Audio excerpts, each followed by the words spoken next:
Hello everyone, my name is Anna Thompson, and today I will be talking about the implicit associations or stereotypes regarding gender and intelligence or gender and brilliance. So, I read an article entitled Adults and Children Implicitly Associate Brilliance with Men More Than Women. And so generally what their primary goal was, it was to further research and further the understanding regarding the stereotype of gender and intelligence. And so from that, two articles that kind of came up were the two articles on the screen here.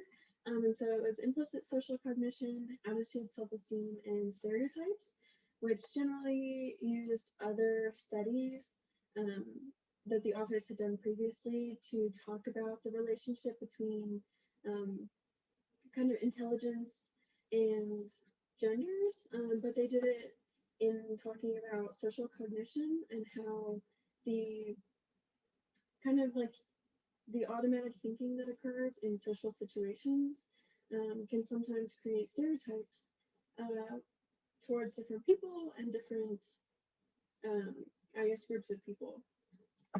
And so that's what that article was kind of talking about. And then the second one was a little bit more similar to the main article, which was talking about evidence of bias against girls and women in contexts that emphasize intellectual ability. So they created three different studies or experiments that really tested to see if there was a prejudice or stereotype against women and girls in kind of situations that focused on intelligence. So the first two studies were asking participants to refer different groups of people or different types of people to a job. So that included anywhere from men to women and in the different races and different ages. And so they ultimately found that there was a stereotype against women when being chosen for a job or when the participants would choose somebody for that job. And the same goes with their third study, which kind of focused on children and asked children to pick each other for kind of like a mind game or like a game that needed a smart person, is what they told the children. And so in that situation, they also found that the children were more likely to pick young boys than they were to pick young girls. So from these two articles, the main, I guess, paper, article, study, created two different studies from the study that I will be talking about.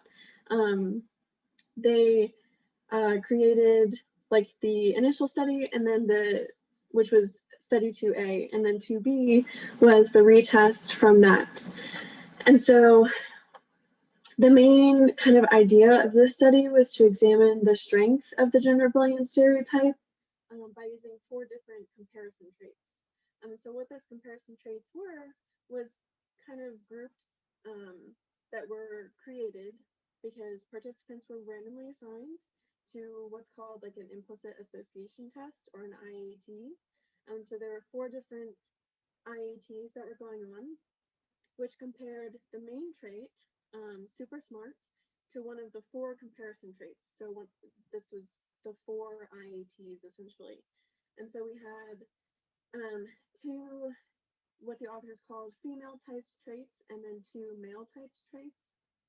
And so we had very beautiful and very friendly, which were female typed, and then very funny and very strong, which were male typed. And basically what the participants were asked to do was there was a hypothetical male and female, and they assigned one trait to one person and the other trait to another person. So for instance, one group of participants compared super smart to very beautiful. So they would either compare super smart to the male or female, and then they would compare very beautiful to the other person. So more on that later, but they also were asked to complete a questionnaire.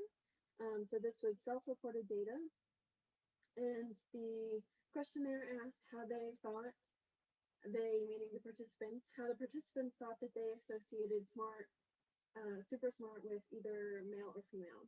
And so it was ranking yourself 1 through 7 on either you strongly associate super smart with men or you strongly associate super smart with women, and everything in between. So the results of this study were approximately the same. They were very similar for 2A and 2B. So what they found was that there was a male smart association for 3 traits, which were very beautiful, very friendly, and very funny. And what this means is that the males were typed with very smart, and then the females were typed with friendly, beautiful, or funny by the participants in their IAT. So what they found for the 4th trait, which was very strong, was a reverse association where they typed very or super smart with females. And so this was the only IAT where super smart was associated with females instead of males, which was interesting because very strong was the only physical trait that was given to the participants. So it was interesting to see that a physical trait caused a reverse association. So this graph was from this article in study 2. So you can see that it's study 2A and 2B are compared. And so what the results kind of were was a D score, which I won't go into, but it was explained in the article, and it's essentially how they determined if the IAT was male smart associated or female smart associated. And so the positive D score, which you can see in the first 3 categories for beautiful, friendly, and funny, are positive D scores, which meant there was a male smart association. And so kind of what the authors thought was that with the female typed traits, the participants would type smart with male, and the female typed traits with females. So you can see those 2 were positive, meaning that they chose or they associated smart with male. Where the authors kind of didn't expect was the male type trait funny. It really showed that the participants would or like had a stronger association with male smart and not male funny. So that just means that they ultimately typed funny with female instead of smart. So that also has a positive D score.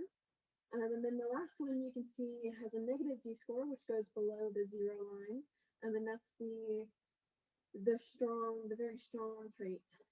So this showed, again, a reverse association because there was a stronger association with male strong than there was male smart. So this was the only trait that the participants associated smart with female. So going back for a second, from the reported data or the questionnaire, it's evident that the implicit biases and the explicit biases are inconsistent. Because the implicit biases come from the IATs, which showed a very strong association for the male smart association, whereas in their explicit biases or explicit tests, the participants said that they associate, or like most of the participants said that they associate smart with female, which was not what they said in their implicit tests. So it showed kind of a not discretion. It showed that the results were inconsistent, and so not to say that they lied, but they were not truthful. And so to talk about that in the conclusion real quickly, this showed that ultimately people don't want to tell others or show that they have any kind of biases or stereotypes against other people. So they're more likely to not tell the truth, or maybe they don't think that they have any biases. And so this was evident when in their questionnaires they said that they typed smart with female, which was not what happened in their IATs. So what that showed was that there was a strong association between brilliance and men when asked implicitly, but there were weak associations of brilliance and women when asked explicitly. So ultimately, the study showed that there was a stereotype between gender and intelligence. So that was it. Thank you for watching my presentation, and I hope you have a great day.